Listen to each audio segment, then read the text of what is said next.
Chapati. I am sorry to disturb you in your holidays but आज हम लोग देखेंगे 7th chapter of your NCERT book, जिसमें पहला है a baker from Goa. Okay, ये 7th चैप्टर जो है 3 अलग अलग कहानियों को मिला के बना हुआ है. बेकर फ्रॉम गोवा, कूर्ग और टी फ्रॉम आसाम. और इन तीनों चैप्टर्स के थ्रू इंडिया के अलग अलग पार्ट्स का कल्चर कैसे शेपअप हुआ है ये बताने की कोशिश कर रहे हैं author Lucio Rodrigues, Lokesh Abrol and Arup Kumar Dutta. तो इन चैप्टर्स के हम लाइन बाय लाइन स्टडी की जगह we will try to look at the important events of the chapter और साथ ही साथ इसके इम्पॉर्टेंट क्वेश्चंस को भी देखना चाहेंगे. तो ये ए बेकर फ्रॉम गोवा जो है ये गोवा के एक गांव की कहानी बताती है. हालांकि इस चैप्टर में सिर्फ और सिर्फ एक गांव की कहानी बताई गई है, लेकिन अगर आपको लगता है कि गोवा के हर गाँव में कमोबेश यही हाल रहता होगा तो आप गलत फिर भी नहीं होंगे. तो बेकर फ्रॉम गोवा वाला जो चैप्टर स्टार्ट होता है ये स्टार्ट होता है, इसके स्टार्ट में सबसे पहले जो ऑथर हैं वो बताते हैं about the old Portuguese days in Goa. यानी कि सबसे पहले ये पोर्टुगीज डेज क्यों कह रहे हैं, तो गोवा देखो जैसे पूरा का पूरा हिंदुस्तान अंग्रेज़ों का गुलाम था, वैसे ही गोवा में जो है पोर्टुगीज लोग राज करते थे, पुर्तगाल वाले राज करते थे. और इसी के कारण गोवा के बहुत सारे रीति रिवाज, कस्टम्स एंड ट्रेडिशंस जो हैं वो पोर्टुगल से इन्फ्लुएंस्ड हैं. ठीक है, तो ऑथर साहब हमारे कह रहे हैं कि पुराने दिनों में गोवा में ये जो बेकर होता था, बेकर यानी कि वो इंसान जो कि ब्रेड बनाता हो. ठीक है, जैसे हम रोटियां बनाते हैं ओके, वैसे ही ब्रेड बनाने के प्रोसेस को कहा जाता है, ब्रेड, केक, ये सारी चीज़ें बनाने के प्रोसेस को कहा जाता है बेकिंग. और जो इंसान ये बेकिंग करता है he is considered as a baker. तो ये बेकर जो है काफ़ी इंपॉर्टेंट रोल अदा करता था, क्योंकि पोर्टुगीज़ लोगों की जो बेकरीज होती थी उनमें बहुत ज़्यादा ब्रेड बनता था. ठीक है, और हालांकि जैसे हम बोलते हैं अंग्रेज चले गए, अंग्रेजी छोड़ गए, वैसे ही ये पोर्टुगीज चले गए लेकिन अपनी ये ब्रेड वाली प्रथा छोड़ गए. ओके, तो अभी भी उनके जो बेकरीज हैं, जो फैक्ट्रीज हैं ब्रेड बनाने की, उसमें जो आटा मिलाने की मशीनें हैं, मोल्डर्स, मिक्सर्स, फर्नेस यानी जो भट्टी है, ओके, फर्नेसेस, ये सारी की सारी चीज़ें आज भी एग्जिस्ट कर रही हैं. पहले जो पुराने बेकर्स थे उनके बच्चे आज भी वो बिजनेस करते हैं. ओके, तो ये पहला सेक्शन है जिसमें बोला जाता है about the mixers, moulders and furnaces. यानी कि आज भी गोवा में ब्रेड जो है वो एक अभिन्न अंग है. और ये जो सेक्शन है इससे एक काफ़ी इंपॉर्टेंट क्वेश्चन बनता है. वो क्वेश्चन है what are the elders in Goa nostalgic about. Okay, तो पहला क्वेश्चन जो है वो बनता है कि what are the elders in Goa nostalgic about. Goa के ये जो एल्डर्स हैं ये किस चीज़ को लेकर, नॉस्टैल्जिक या नॉस्टैल्जिया यानी कि जब हम पुराने दिनों को याद करते हैं. सो नॉस्टैल्जिया का मतलब पुराने दिनों की याद. तो गोवा के जो एल्डर्स हैं वो, इसका आंसर आप सीधे लिखेंगे the elders in Goa are nostalgic about number 1 the good old Portuguese days. यानी कि पुर्तगालियों का जो समय था, ओके, पुर्तगालियों का जो समय था उसके लिए नॉस्टैल्जिक है, और उसके साथ साथ उनके फेमस ब्रेड को लेके. ओके, ये 2 चीज़ें आप लिखेंगे. ऐसे क्वेश्चन जनरली 2 मार्क्स के क्वेश्चन में आती है, और ये 2 चीज़ें आप लिखेंगे. The elders in Goa are nostalgic about the good old Portuguese days and the famous loaves of bread. तो ये तो हो गया चैप्टर का पहला सेक्शन. अब चैप्टर का दूसरा सेक्शन क्या है बच्चों, तो चैप्टर का जो दूसरा सेक्शन है उस सेकेंड सेक्शन में ऑथर बात करते हैं अबाउट हीज चाइल्डहुड डेज. यानी कि ऑथर जब छोटे बच्चे थे, ओके, तब जो है गोवा की लाइफस्टाइल या उस लाइफस्टाइल में बेकर्स का क्या इंपॉर्टेंस था, इसके बारे में हमारे ऑथर साहब डिस्कस कर रहे हैं. ठीक है, तो वो बताते हैं कुछ चीज़ें. जैसे कि पहली बात जो वो बताते हैं वो ये कहते हैं कि इनके बचपन में जो बेकर है वो इनके मोहल्ले से 2 बार घूमता था. ठीक है, इनके मोहल्ले से वो दिन में 2 बार घूमा करता था. कब 2 बार का क्या लॉजिक था? तो पहला लॉजिक ये था कि सुबह में आता था, वो ब्रेड बांट के चला जाता था। In the morning he use to come and distribute bread, okay. और उसके बाद फिर वो शाम में आता था। In the evening he use to come to collect the money, ठीक है। अब शाम के समय में वो पैसे लेने आता था, लेकिन एक और चीज़ है कि पैसे जो है इसको डेली नहीं मिलते थे, इसकी पेमेंट होती थी या तो वीकली, कुछ लोग वीकली कर देते थे, बट मैक्सिमम लोग जो है मंथली करते थे। जैसे हम अपने घर में दूध का, न्यूज़पेपर का हिसाब रखते हैं, वैसे ही ये ब्रेड का भी हिसाब होता था, ओके। और जब भी ये आता था बेकर, उस समय सारे के सारे जो बच्चे थे वो भागते भागते इसके पास जाते थे। जैसे कि हमारे मोहल्ले में कोई फेरी वाला आता है, कोई आइसक्रीम वाला आता है, तो छोटे बच्चे भागते हुए निकल जाते हैं, कुछ बड़े बच्चे भी निकल जाते हैं, क्या करें, दिल तो बच्चा है जी। लेकिन सिमिलरली जो है people use to run over there, और बच्चे इसलिए जाते थे क्योंकि इसके पास एक रहता था स्वीट ब्रेड, एक मीठा ब्रेड रहता था जो कि ये बच्चों के हाथ में दिया करता था। और बचपन में बिना ब्रश किए कैसे भी सो के उठे हैं, बेकर के आने की आवाज़ सुनी और निकल लिए। अब जैसे जो लोग गांव में रहे हैं वो जानते हैं, आइसक्रीम वाला जो है एक हॉर्न बजाते हुए आता है, जिसको हम लोग बोलते हैं भोपू बजाते हुए आता है। या फिर कोई अगर फेरी वाला आता है, सोन पापड़ी वाला आता है, तो वो आवाज़ लगाते हुए आता है, ओके। उसी तरीके से ये जो आता था बेकर, ये he use to come with a bamboo stick. Actually क्या है कि इसके पास जो बांस की लकड़ी होती थी वो थोड़ी सी मोटी लकड़ी होती थी, और उसमें इसने क्या बांध रखे थे? उसमें इसने बांध रखे थे घुंघरू, ठीक है। वो घुंघरू करते थे जिंगल, उसके लिए एक आवाज़ है जिंगलिंग थर्ड। तो थर्ड यानी जब हम किसी चीज़ को पटकते हैं, जैसे लकड़ी को अगर ज़मीन पे पटक रहे हैं तो जो आवाज़ आ रही है उसको बोलेंगे थर्ड। और क्योंकि ये उस बांस में घुंघरू बांध के रखता था तो वो पटकने पे जिंगल करता था, वो जिंगलिंग सी आवाज़ निकालता था, और इसीलिए बुक में यूज़ किया गया है जिंगलिंग थर्ड। तो इसकी आवाज़ सुन के ये बच्चे भागे भागे आते थे फॉर द स्वीट ब्रेड। तो बच्चों को ये स्वीट ब्रेड देता था, और घर की मालकिन को या जो भी नौकरानी कलेक्ट करने आती थी उसको डेली यूज़ के लिए ब्रेड देता था, ओके।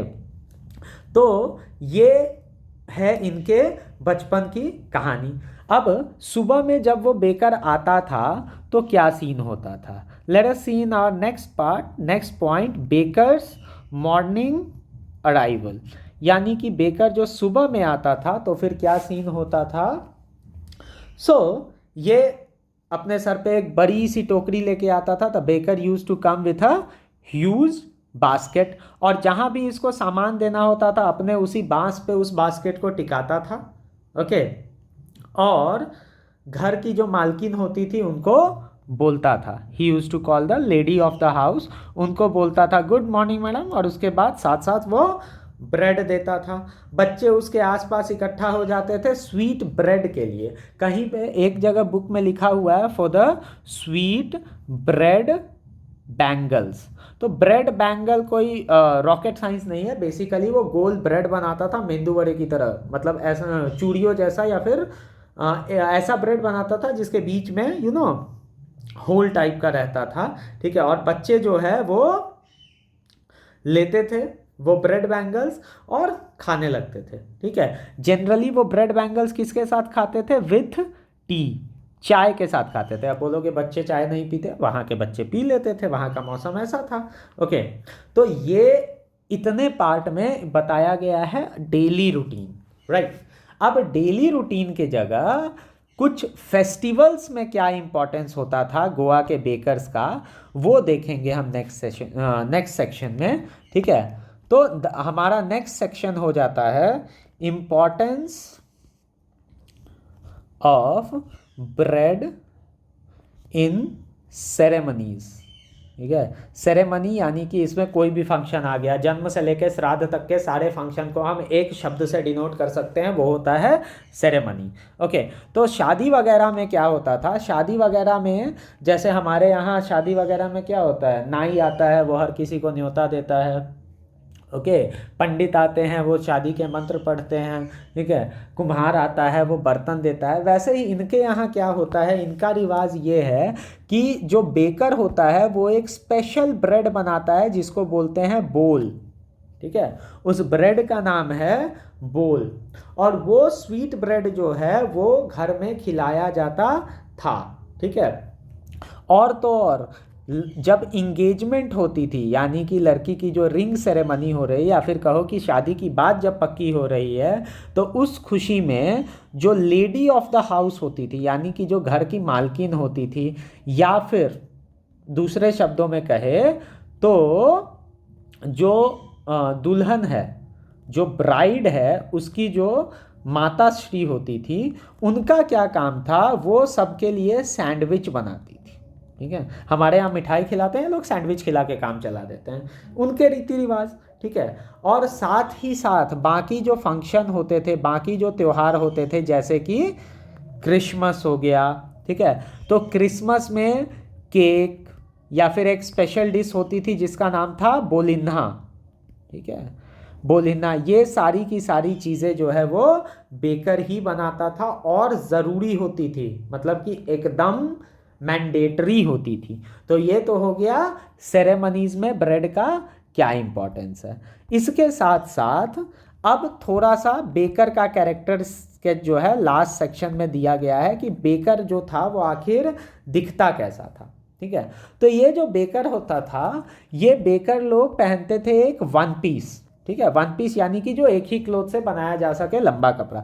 तो मान लो किसी का लंबा कुर्ता होता है, घुटने के नीचे तक आ रहा है, लेकिन उसने कुछ ट्राउजर वगैरह नहीं डाल रखा है, तो वैसा ही वन पीस, वैसा ही कुर्ता होता था। बुक में लिखा गया है वन पीस लॉन्ग फ्रॉक, ठीक है, one piece long frock, okay. और ये लॉन्ग फ्रॉक का एक स्पेशल नाम दिया गया है कबाई, ठीक है। तो ये बेकर्स जो है वो कबाई पहनते थे, जो कि इनके घुटनों तक पहुंचता था। ज़्यादा दिमाग नहीं लगाना है, सीधे समझो कि बिना पजामे का कुर्ता पहन रहा है, घुटने तक पहुंच रहा है, ठीक है। हालांकि बाद में वक्त के साथ साथ ये लोग भी शर्ट वगैरह पहनने लगे, नॉर्मल ड्रेसअप में आ गए, ठीक है। और साथ ही साथ शर्ट के साथ ये लोग क्या पहनते थे, ऐसे पैंट्स, ठीक है, ऐसे पैंट्स जो कि हाफ पैंट से बड़े होते थे और फुल पैंट से छोटे होते थे, यानी कि आज के हमारे ज़माने के हिसाब से 3/4 पैंट्स। इनफैक्ट 3/4 पहनने वालों के लिए खास चेतावनी देते हुए मैं ये बताना चाहूँगा कि आज भी अगर गोवा के किसी भी गांव में कोई वैसे हाफ पैंट्स पहनते हुए दिख जाता है, ठीक है, मतलब कि कोई 3/4 पैंट्स में दिखता है, तो लोग उसको क्या बोलते हैं, अरे ये क्या पडेर जैसे कपड़े पहन लिए हैं। पडेर यानी कि गोवा में, ठीक है, जो बेकर होता था उसको बोला जाता था पडेर, ठीक है। तो उसको बोलते हैं कि ये क्या पडेर जैसे कपड़े पहन रखे हैं। अब ये लोग अपने बिल का हिसाब कैसे रखते थे, तो दीवार पे पेंसिल से, ठीक है, बिल कैसे ये लोग कलेक्ट करके रखते थे, they used to write it on the wall with a pencil, right. हाँ, दीवार पे ये लोग पेंसिल से ब्रेड का हिसाब रखा करते थे। हालांकि उन दिनों की बात है कि बेकिंग काफ़ी प्रॉफिटेबल था, यानी कि काफ़ी फ़ायदा होता था बेकिंग में, राइट। उन दिनों के जो ये बेकर्स थे ये काफ़ी अमीर थे, काफ़ी प्रॉस्पेरस थे, एंड उनके बारे में कहा जा रहा है कि गोल मटोल से लोग थे, यानी कि दे वर राउंड एंड प्लम्प मैन, मोटे ताजे से लोग थे, फाइन। और कोई भी इंसान जो वैसा दिखता था, गोल मटोल सा, हल्का सा, हेल्दी सा, माना जाता था कि अरे इस बेकर की बहुत अच्छी कमाई हो रही है। तो पुराने दिनों की बात है, तो पुराने दिनों में जो वैसा लगता था मोटा ताजा, वो बेकर माना जाता था, क्योंकि उन दिनों में जो बेकर है, जो कि आपके सोसाइटी का एक तरीके से समझिए ब्रेड विनर है, लोकल सेक्शन का है, उस बंदे को इतना फायदा हो रहा है कि वो मोटा ताजा सा है। और आज क्या है, आज वो सोसाइटी का लोएस्ट स्ट्रेटा में आ गया है। आज क्योंकि मशीन युग आ गया है, तो इस कारण से ट्रेडिशनल बेकर्स की लाइफ उतनी अच्छी नहीं है। लेकिन ऑथर साहब ये बता रहे हैं कि आखिरकार उनकी ज़िंदगी जो है वो भी एक ज़माने में काफ़ी सही ज़िंदगी हुई करती थी। अब इस सेक्शन से बनते हैं दो इंपॉर्टेंट क्वेश्चंस। वो दो इंपॉर्टेंट क्वेश्चंस क्या क्या है? तो पहला क्वेश्चन है, ये दोनों एनसीईआरटी के क्वेश्चंस हैं। पहला क्वेश्चन ये है कि who invites the comment, who invites the comment dressed like a padre. ठीक है, तो इसका जवाब हम लोगों ने अभी थोड़ी देर पहले देखा है कि पडेर की तरह ड्रेसअप करना उस लोग को बोलते हैं जो वैसा 3/4 टाइप ट्राउजर्स पहनते हैं। ओके, और एक चीज दिया गया है, एक फ्रेज दिया गया है, इसको प्लीज ध्यान से देखिए, about a jackfruit like appearance. ठीक है, ये बेकर के अपीयरेंस के बारे में बोला गया है कि the bakers use to have a jackfruit like appearance, यानी कि वो कटहल की तरह दिखते थे। ठीक है, तो जैकफ्रूट लाइक अपीयरेंस, देखो कटहल गोल मटोल सा होता है। ओके, ठीक है, कटहल गोल मटोल सा होता है, थोड़ा सा कहीं कहीं से फूला हुआ रहता है। मान लो बेकर का भी पेट निकला हुआ है, प्लस साथ ही साथ कभी कभार कटहल पे वो कांटे कांटे जैसा उसकी स्किन होती है। और बेकर्स भी ये भट्टी के पास काम करते करते उनकी स्किन भी कोई सॉफ्ट नहीं रहती है, उनकी बॉडी भी थोड़ी सी रफ हो गई रहती है। तो वैसा फिजिक वाला इंसान जो है द प्लम्प एंड, देखो अगर ये क्वेश्चन आए तो सीधे लिखो कि in those days baking was a profitable profession. क्या क्या लिखेंगे हम? In those days baking was a profitable profession. Okay, and the bakers, जो बेकर्स होते थे, the bakers use to be round and plump, that is why they have been referred to have a jackfruit like appearance. इसीलिए उनको देख के क्या बोला गया है कि उनकी कटहल जैसी शक्ल होती थी। ओके, कटहल जैसे दिखते थे वो। तो I hope you understand this. So that will all be for this chapter. Now if you have any doubts, you know what to do. Tell it in the group.